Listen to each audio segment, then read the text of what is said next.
બોલાવશે હવે અમારું કઈ કર્યું નહીં અમે આગળ જાય રેટ ઉપર કરવાનું લઈ લીધું છે ધૂમ પસરા ને એવું કામ આપણું પૂરું થઈ ગયું છે અને જે બે ઓલામાં ઠેલા ભેરાય તો અલગ પણ તોય રૂસી જાઓ પ્લેટફોર્મ હે તૂટે નહીં તો થોડું ગરમ કરી નાખો ને તો પનીર બની જાય પનીર જય શ્રી કૃષ્ણ જય માં મોગલ હર હર મહાદેવ કેમ છો બધા મજામાં જશો નવા વ્લોગમાં તમારું હાર્દિક હાર્દિક સ્વાગત છે તો આજે ભાઈ આપણે સફાઈનું કામ તો હમણાં ચાલુ જ છે પણ કલર કામ પણ ચાલુ છે અને હમણાં આવું બધા કામ નાના મોટા ચાલે છે અને જો કાલે આપણે મસ્ત શોપિંગ કરીને આવ્યા છીએ તો શોપિંગના જે મીનાક્ષી દીદીના કંઈક પેકિંગ કરવાના છે એ બધું આજે કરશું અને બીજું કે બસ હવે કલરનું કામે પણ ચાલુ છે એ બધું કમ્પ્લીટ કરવાનું છે અને હમણાં ભાઈ આપણે આવા નાના મોટા કામ બહુ હાલે છે અને હારવાર સાબુનો સ્ટોક પણ ખાલી થયો છે તો એ પણ બનાવવાનો છે અને હવે ઓલમોસ્ટ ઘરના ઝાઝા કામ સાફ સફાઈ કલર કામનું ઓછા થઈ ગયા હવે એક રસોડું આપણું બાકી રહ્યું છે એ આપણે થોડાક સમયમાં કમ્પ્લીટ મીનાક્ષી દીદી જો મિત્રો સવારમાં સીવવા માટે બેસી ગયા છે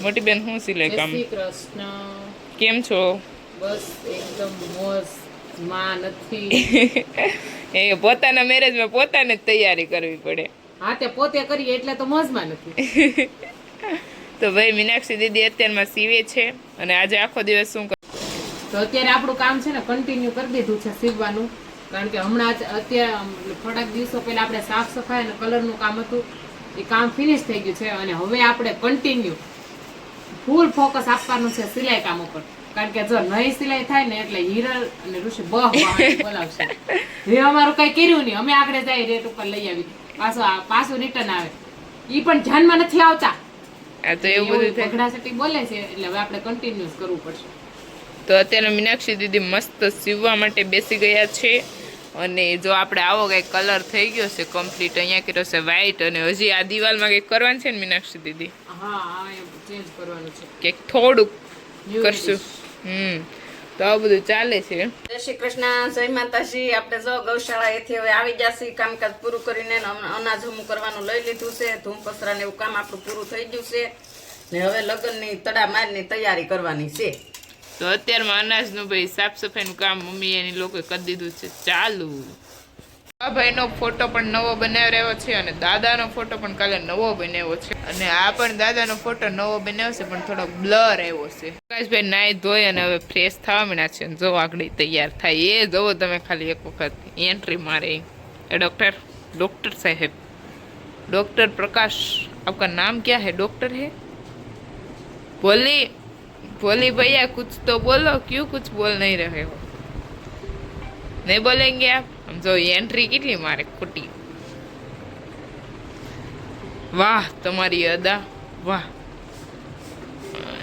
તારી રીતે થઈ જાય તૈયાર ઓહો રેડી પ્રકાશ ભૈયા રેડી ઋષિ પાસે કપડા નથી અને ખાના ગોઠવે છે કા ઋષિ ખાનામાં નથી ખાલી ખાનું છે એટલે ગોઠવ્યું ને ઋષિભાઈ મિત્રો કેટલા કપડા છે આમ જોવો તમે હામતાય નથી ક્યાંય હરખા અને જે બે ઓલામાં ઠેલા ભેરાય તો અલગ પણ તોય ઋષિ એમ કે કપડા નથી કા ઋષિ પણ પહેરે નહીં પહેરતું જૂના એમની જૂના પહેર નવા કઈ કાંઈ નહીં જો કેટલી એને પહેરવું છે ઋષિ હાવ આવું ન હોય આ બધા ખાના ઋષિના જ છે જો તમે ઋષિ આ ગોઠવમાં જ જિંદગી વહી જાય ને બધા પહેરે રખાય એકચ્યુઅલીમાં પહેરે જ છો તું ઋષિનો ફેવરેટ શબ્દ એકચ્યુઅલીમાં ઋષિબેન પહેરે જ છે અલગ અલગ કપડા રાઈટ ઋષિતા મીનાક્ષી દીદી પ્લેટફોર્મ પર ચડીને કોલમાં વાતો કરે અરે યાર પ્લેટફોર્મ તો રેવા જ તમે જ્યાં પેલા તોડીને જાઓ પ્લેટફોર્મ હે તૂટે નહીં તો અત્યારમાં હું બનાવશ કાલે આવશે મહેમાન ને એની તૈયારી થઈશ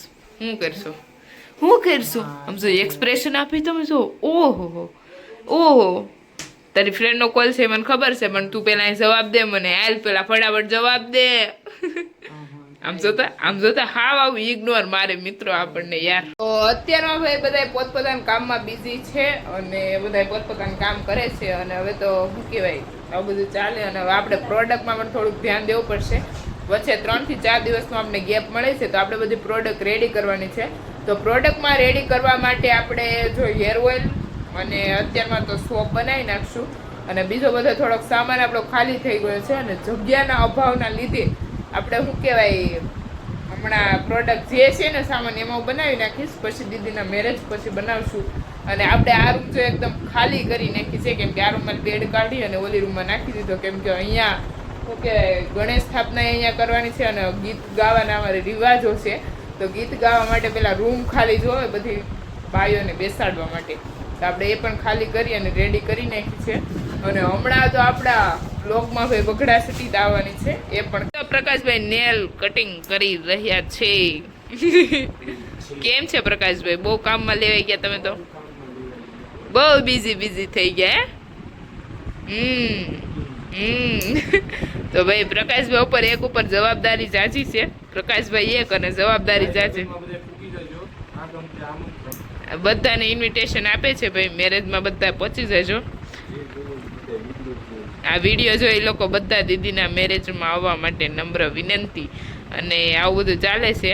અને આજ શું કરવાનું પ્લાનિંગ છે ભૈયા? આજ નથી કરવાનું કામ? બોલ, આવા કામ કરવાનું છે એને, નખ કાપવાનું કામ કરવાનું છે. બોલો લ્યો, આવું કામ કરશે આજ? નહીં હો, મારા નહીં. હવે તો મેરેજ આવ્યા, હવે તો મારે નખ વધારીશ જ તે. નહીં મેરેજ આવ્યા એટલે, બાકી તો તમારા ક્યાં નખ રેવા જ દેશો, બધા કટિંગ કરી નાખશ. નહીં બે ભારું આપણે કઈ હોપી એવો નથી કરવો, નખ કાપવામાં નો કોમ્પ્રોમાઇઝ. મેરેજ સુધી ખાલી રાખવાના છે, પછી નહીં, કેમ કે નેલ આર્ટ આપણે કામ કરવાનું હોય ને તો એ રહે નહીં, એટલે આપણે ઓરિજિનલ નેલ રેડી. અત્યારમાં મીનાક્ષી દીદી તૈયારી કરવા માંડ્યા છે. કાલે મહેમાન આવે ને એના માટે રસોઈ બનાવવાની છે ને એની તૈયારી અગાઉ એક દિવસ કરવા માંડ્યા છે. હું પનીર આપણે એડવાન્સમાં બનાવવાનું છે. પેલા બનાવી નાખવાનું છે પનીર, કેમ કે એ આપણે ઘરે જ પનીર બનાવીએ અને આપણે બહારથી રેડીમેડ પનીર નથી લાવતા, એટલે ગાયના દૂધમાંથી, આપણી પોતાની ગાયોના દૂધમાંથી જ આપણે પનીર બનાવવાનું છે. કારણ કે આપણને ગામડામાં પનીર એટલું બધું અવેલેબલ નથી અને જે મળે છે એ આપણને ફાવતું નથી. નહીં, મળતું જ નથી. પેલા મળે છે અને મળે છે.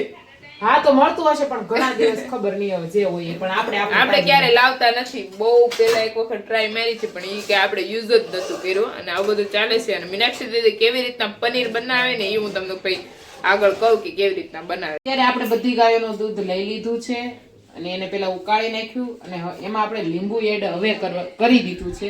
અને થોડાક ટાઈમમાં છે ને દૂધ ફાટવા મળશે. દૂધ ફાટી જાય ને એટલે પનીર થઈ જાય રેડી. પછી જો આપણે દૂધ બગડી ગયું હોય ને તો આપણે એમ કે દૂધ બગડી ગયું ને આપણે ફેંકી દઈએ, પણ એમાં લીંબુ ટીપા નાખીને થોડું ગરમ કરી નાખો ને તો પનીર બની જાય. હો જો આ ગાયના દૂધથી અને આપણે છે ને આમ થયું ને આપણે એમ કે બગડેલું દૂધ ને આપણે બાકી બગડેલા દૂધનું જ પનીર બનાવીએ. એ 100% વાત છે તમારી. ચાલો, જો આપણા ગામમાં એટલે કામથી ગયેલી હતી અહીંયા બાજુમાં માસીન ઘરે, ટેરેસ ગાર્ડન વાળા ઘર પર. તો હવે ભાઈ ગામડું પાછું ખાલી થઈ ગયું હતા, એને દાડા ચાલુ થઈ ગયા. સુરત વાળા લોકો આવેલા હતા, સિટી વાળા લોકો બધા જતા રહ્યા અને વેકેશન પૂરા થઈ ગયા એટલે ગામડું થઈ ગયું છે એકદમ. તો અત્યારમાં ભાઈ સાંજનો સમય થઈ ગયો છે અને આજે આપણે રસોઈમાં બનાવવાનું છે વેજીટેબલ પુડલા. તો મીનાક્ષી દીદીએ મસ્ત તૈયારી કરી નાખી છે અને બસ આવું બધું ચાલે છે. તો આપણે મસ્ત આજે બનાવવાના છે પુડલા અને મીનાક્ષી દીદી આગળ થોડાક જ સમયમાં બનાવશે. તો હું તમને ગાઈસ, અત્યારે સાંજનો સમય થઈ ગયો છે અને આપણે આજે બનાવવાના છે ચણાના લોટના પુડલા. બસ આપણે ગીત નથી ગાવાનું, તાર લગ્ન ને થોડાક જ દિવસની વાર છે. આપણે છે ને એકદમ સરસ એનું બેટર તૈયાર કરી નાખ્યું છે. ચણાનો લોટ લઈ લીધો છે, અંદર નાખી દીધા છે કાંદા, ટમેટા, મરચા, ધાણા બધું નાખી અને એકદમ સરસ રેડી થઈ ગયું છે. અને હિરણલે છે ને બહુ ગળું પકડે છે એટલે આપણે આજે બનાવવાના છે. નહીં ભાઈ, અલગ અલગ તો ખાવા જોવે એવું ગાઈસ, એ આપણને એનું મજા નું આવે. તો પપ્પા એવું કહેતા કે ભાઈ રોટલો નથી ખાવ. મીનાક્ષી દીદી કહે તો રોટલી નથી કરવી, પુડલા બનાવી નાખું. તો ઋષિ દીદી એમ કીધું, મેન ઋષિ કે વેજીટેબલ વાળા. એટલે ભાઈ આપણે ફાઇનલી મેનુ થઈ ગયું તૈયાર પુડલાનું. તો આપણે મીનાક્ષી દીદી જો મસ્ત પુડલા બનાવે છે ખટી ખટી છાશ નાખીને. અને ચાલો બધા પુડલા ખાવાના. આપણે ફાઇનલી બનાવીને તમને બતાવીશું. અમે તો મસ્ત મસ્ત બનાવે, મસ્ત મસ્ત ભાવે. કા બહુ ભાવે. વજન વધવાની બીક લાગે ને તો પણ ખાય. નહીં, વજન તો ઘટાડવો થોડોક. તમારો મેરેજ આવે ને એટલે ડાયટિંગ કરી નાખું થોડું. સાબુ બને ને ભાઈ ને પપ્પા આવ્યા છે ચેકિંગ ઉપર. અને ભાઈ ચેક કરવા હું નાખ્યું કા ભાઈ દવાડો લાગે છે ભાઈનો. ભાઈ કે સુલો બંધ કરો. કા મોટા બેન ભાઈ લાગી ગયો દવાડો. અને અહીંયા જો આપણો બેઝ ઓગળે અને રેડી થઈ ગયો છે. અને આગળ તૈયાર થઈ જાય આપણે લીમડાના સાબુ. આઈ હોપ કે તમને મારો બ્લોગ ગમ્યો હશે. કાલે મળીએ નવા બ્લોગ સાથે. જે બી લોકો મારી ચેનલ પર નવા હોય તે લાઈક, શેર એન્ડ સબસ્ક્રાઇબ કરવાનું ભૂલતા નહીં. Bye bye. જય મા મોગલ હર હર.